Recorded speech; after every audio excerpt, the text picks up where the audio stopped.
Hello everyone, welcome back. This is Talk It Up with Ushindi. What's the talk? What's the chat? Let's get into it.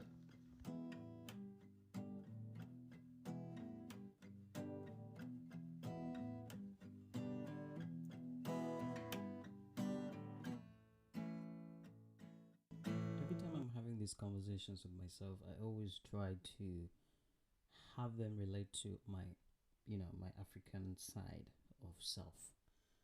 But because honestly, most of the time, these things still affect Africa more than a lot of places around the globe. Don't get me wrong, a lot of places still get affected, but in my experience and in my opinion, Africa is still getting affected a lot more it's than we care to admit, especially as us Africans. So recently, I was just around the internet and I came across something. There was something that caught my attention. It was really interesting, and I I took a lot of time before I could actually have a conversation with myself and talk to you guys about it. It was something that was really interesting because and I think it's happening a lot out there, and unfortunately, it's gaining little to no attention at all. So I was through social media and I came across a post where someone was, and this was coming from a young lady, by the way, and she just posted something and she was saying, "Is it just me or men are becoming more emotional?" And this caught my attention, guys. This was really something that and as an African, and this was a young African lady, not African American, African specifically, and this got my attention, and I paused for a moment. I was thinking about it. It was something that I think was nagging me, was back of my head, and I really couldn't bring myself to have a conversation with this person because, uh, I mean, it is their opinion, and for some reason, we're all entitled to our own opinions. But it was really interesting to see that in this time, and don't get me wrong, I understand that there is still a lot that isn't accepted in the time that we're in, which is quite a shame. Yet humans perhaps have always considered themselves the most sophisticated beings on the planet. And yet, for some reason, there are things that we're still doing, the words that we still use when we're speaking to each other, that make me think maybe we are not the most evolved. And I'm pretty sure we're not the most evolved. I can stand corrected, however. But this post caught my attention, and I was really thinking for quite some time about it. And I was wondering, men are becoming more emotional. Like, you mean men have never been emotional? And I'm pretty sure this is a very, you know, wrong statement because men are emotional beings. It's not like we're machines or that we don't feel things. Men feel things, but they just don't show them, and that's not men's fault. It is a society's fault, but we'll get into that later. But so I went into the comments, and there was someone saying, and I hate it when this guy acts to be emotional. That was another one, and I was freezing again because this was another young lady saying, "Hi man." I'm guessing "Hi man" because yeah, I'm guessing "Hi man," and she's saying he's acting emotional. And again, I was thinking, so men being emotional is an act. They're not actually being emotional. They're not actually being vulnerable and down to earth human beings. It's just an act. And I was like, that would pretty be an interesting performance if all men out there, when they're feeling sad and are crying and feeling vulnerable, it's all an act. That is a really big set. It's a really big movie set because how many men are existing? I don't know the number. I'm not about to go into that. But then there was another one who was saying it's hard to lean on the pillar of the house if it's shaking. Anyway, they have been told that they too have emotions and should express them however they see fit.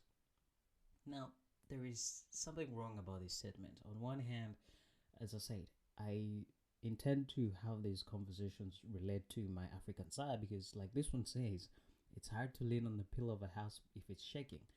Men on the African continent have always been looked at as the pillars of the house. They're the strong beams that hold together the house, the families, a relationship, and all that stuff. So the statement has something wrong to it, where she says men have been taught that they have emotions too. No, we haven't. No one has told us we have emotions, and no one. Okay, fine. At some point, humanity has started realizing that men too have emotions, and it's okay to be vulnerable, to be weak, to cry as a man. It's okay. That's been something people have talked about lately, but it's not really enough, you know? We'll get into that later. But then she also says men have emotions and should express them however they see fit. There is something, there is what's wrong with this statement. If men chose to express their emotions however they saw fit, that would be chaos. I'm speaking from personal experience. I won't go too much into those details, but you can't encourage someone to show or express their emotions the way they see fit. There will be a lot of chaos going around. Which, at first, I thought this statement was trying to, be motivative to men and telling them, hey, it's okay to be vulnerable, it's okay to be weak. But then, as I gave it more thought, he wasn't doing that, you know. And when I mentioned about yes, society has now told men, hey, it's okay to be vulnerable, it's okay to be weak. There is one thing society has not done. They haven't created safe spaces for men to be vulnerable in. I saw someone. There was a clip one time I saw where a group a group of a panel was asked a question, and this one was answering and saying, "The problem with men uh, not showing up emotionally is when he opens up. For example, in a relationship, when he opens up about something, when something eventually goes wrong, and people and things usually go wrong in relationships, the other partner tends to throw those things back in their faces. Someone confides in you, opens up to you, and then when you have a fight, you throw those things in their faces. And this has caused a lot of men to not to open up anymore, and it's like it's something embedded inside of them. You see it happening to one man, you choose not to let it happen to you. So what they do, most of them, what we do, most of us, you bottle up these things. You find a big bottle, you start shoving everything in it, you start shoving everything under it, and you hope that tomorrow will be a better day, which is quite not something cool to be doing. But so this was something that caught my attention. I was thinking about it for a while. I was thinking how to have this conversation with myself, and I still couldn't find the easiest way to have it. Because, like, as much as we want to tell men outside there, young men and even older men, that hey, it's okay to be vulnerable, it's okay to feel weak, it's okay to cry, we still have not created spaces, for men to be weak and be vulnerable. Like I said, an example was given in a relationship. When a man opens up and the fight breaks up, they tend to throw those things back to their faces. So the easiest way is to, bottle up and find a way to move on with life.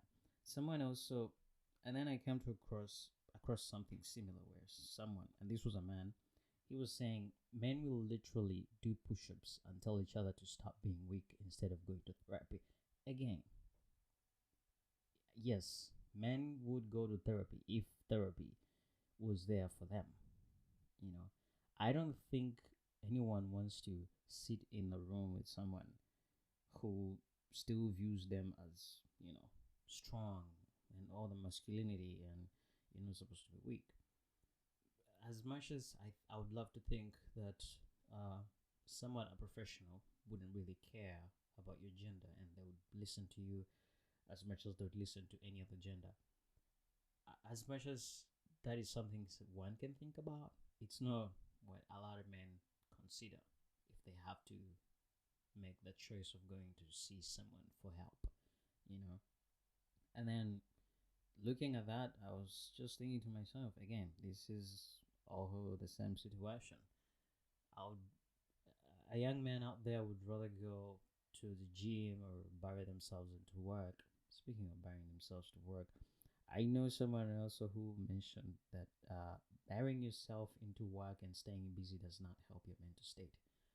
But that's the only option men have.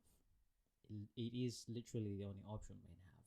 You either going to the gym and staying in a good shape as you can, and everyone thinks you're fine, or you bury yourself into work, and when you get home you're all depressed and you're snacking the whole time and gaining useless weight.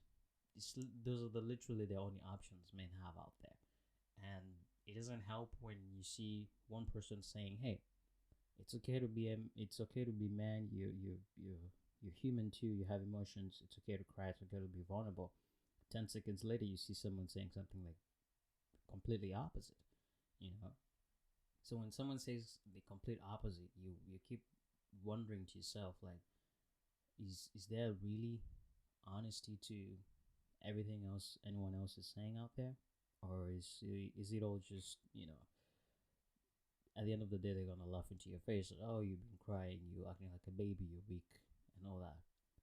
So again, it goes back to the point where um we haven't created safe spaces for men to be weak in, to be vulnerable in.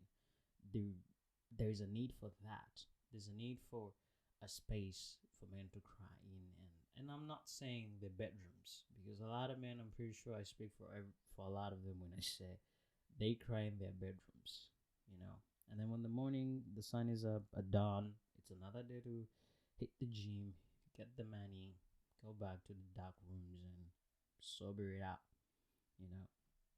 So again, if someone might say I'm wrong, and there's all the kinds of you know ways for men to get help, and it's just uh, their pride and egos getting in their ways of getting help and talking to someone.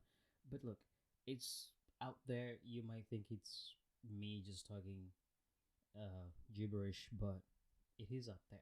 It's happening.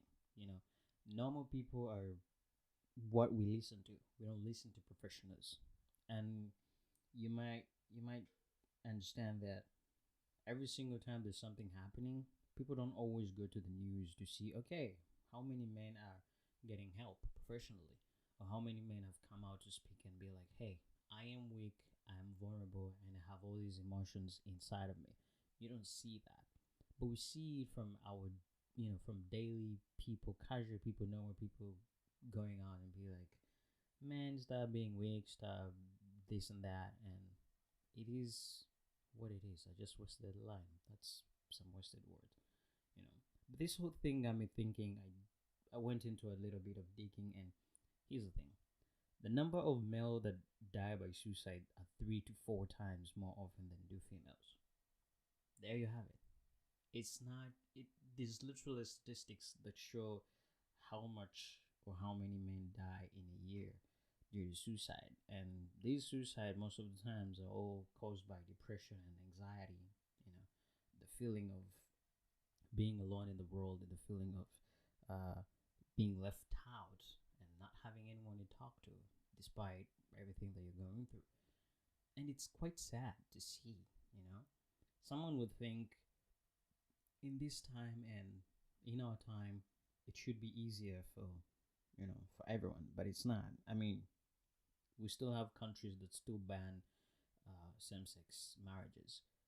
We recently had an episode about how uh, Uganda is having a life sentence or to death sentence for same-sex marriages. You have that.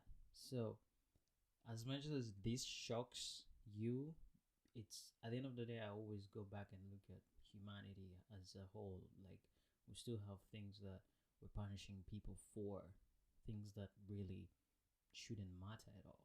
You're punishing someone for love, you're putting someone on a death sentence for love. If that isn't the biggest crime of all, then I don't know which one it is. you know but again, if one person is going to say, hey, men are humans too, they're allowed to be vulnerable and weak and cry, and then the next three people say, men, stop being weak, uh keep grinding, keep pushing, no matter what it is, that's how you are made. Who do you think men are going to listen to? The one person or the three people who speak something entirely different, something that is not even motivating to be vulnerable or even be weak? So it's, I don't know, it's something that it's out there, it's happening, it's still happening, and no one is listening. Uh, but then you it's always coming back to one question, like, how do we become better? What can we do to change this? It's it's something really bothering, something really interesting. you know the solutions, we need to find solutions, but how do we get the solutions?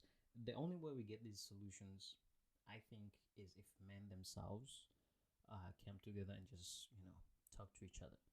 I think that would be a more trusting way of men to talk. Now, no outside, uh, what can I call them? Forces or energies or entities. No outside entities, just men to men talking to each other. Group, circle groups for men to just talk about their days and everything they're going through, and all the things that are hard and things that are not easy. You know, maybe that could help. Who knows? And if it doesn't help, it could be a start. You know, but again, like I said, there's there's need for these solutions, and the only way to get them is for men alone to decide that, okay, this is what we're gonna do. Because every time someone else tries to tell men what to do, they just mess it up. Someone says something encouraging and motivating in one minute, and the next minute they're saying something completely different, entirely different, and discouraging. How